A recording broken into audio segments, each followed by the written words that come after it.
Tingalikeun gitu teh. Assalamualaikum warahmatullahi wabarakatuh.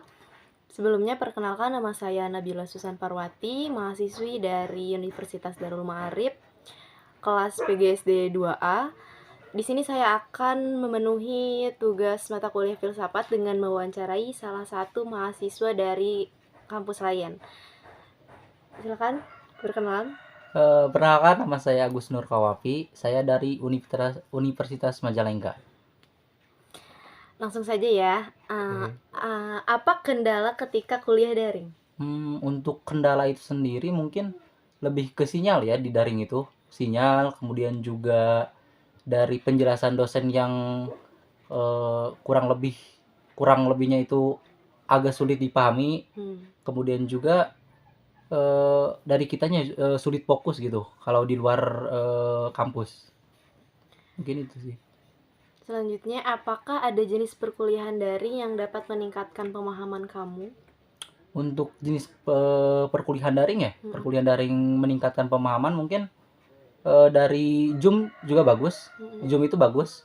Namun mungkin ya itu tadi kendalanya kayak sinyal gitu. Jadinya sulit paham ya kan sama materinya. Iya benar. Selanjutnya, apakah ada manfaat dari perkuliahan daring dibandingkan dengan tatap muka di kelas? Untuk manfaat mungkin kita lebih fleksibel ya, lebih kayak santai gitu di rumah, terus gak perlu istilahnya itu gak perlu capek-capek ke kampus, Gak perlu ngeluarin gak bensin. perlu ya bensin kayak gitu.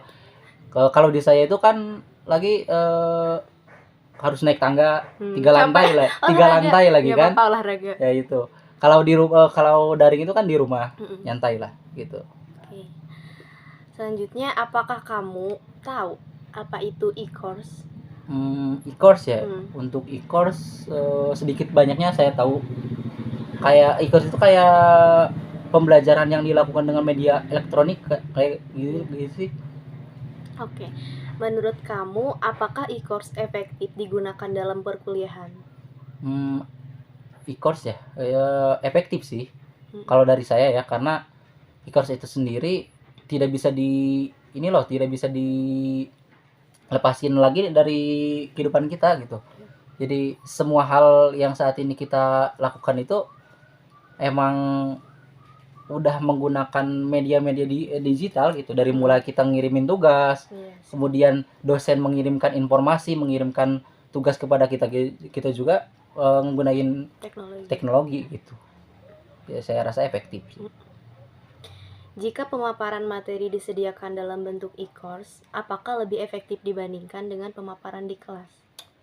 Kalau dari saya mungkin masih tetap pemaparan di kelas itu lebih efektif. Lebih utama ya? Ya, lebih utama karena kalau di kelas itu kita lebih pertama fokus. Fokus kayak kita tatap muka sama dosen gitu, fokus. Kemudian yang kedua itu kayak feel-nya itu lebih dapat di kelas loh daripada di daring, daripada e-course gitu loh.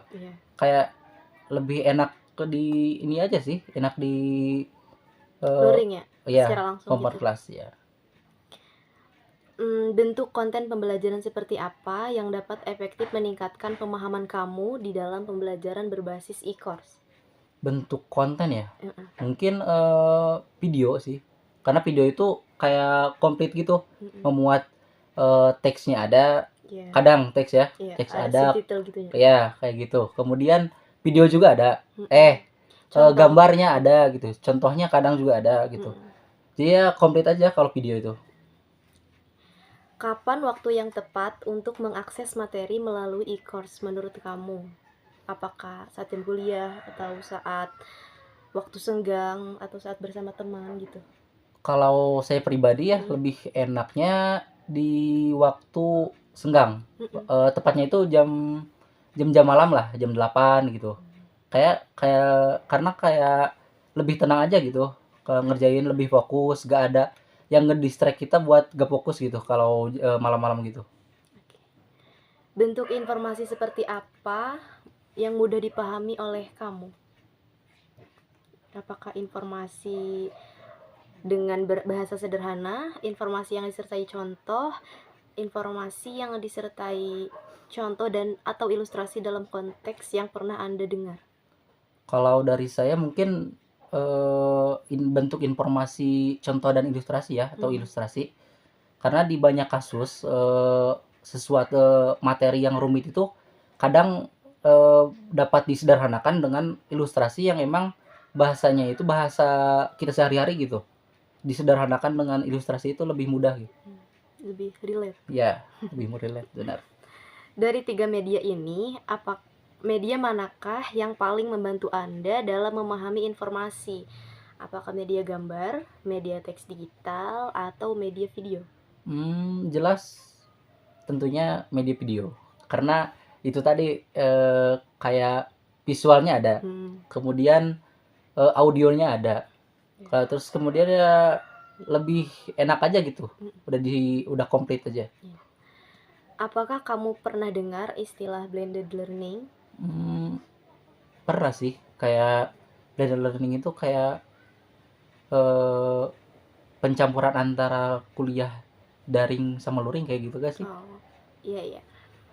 Jika dibandingkan kuliah di kelas seperti biasa, apakah kombinasi e-course dan tatap muka lebih efektif meningkatkan pemahaman dan kompetensi mahasiswa? Kalau dari saya mungkin akan lebih efektif ya, karena perpaduan antara kuliah tatap muka dengan e-course itu sangat membantu mahasiswa, juga membantu dosen gitu. Ke tatap muka itu berguna untuk kayak mahasiswa itu dapat perasaan, dapat feel yang baik dari dosen ke mahasiswanya. Kemudian e-course itu berguna untuk kayak memberikan sumber referensi yang tak terbatas gitu, kayak Google, kayak AI, YouTube, itu sumber informasi yang cukup bagus gitu. Oke. Terima kasih Mas Agus telah meluangkan waktunya untuk saya wawancarai. Sekian. Wassalamualaikum warahmatullahi wabarakatuh.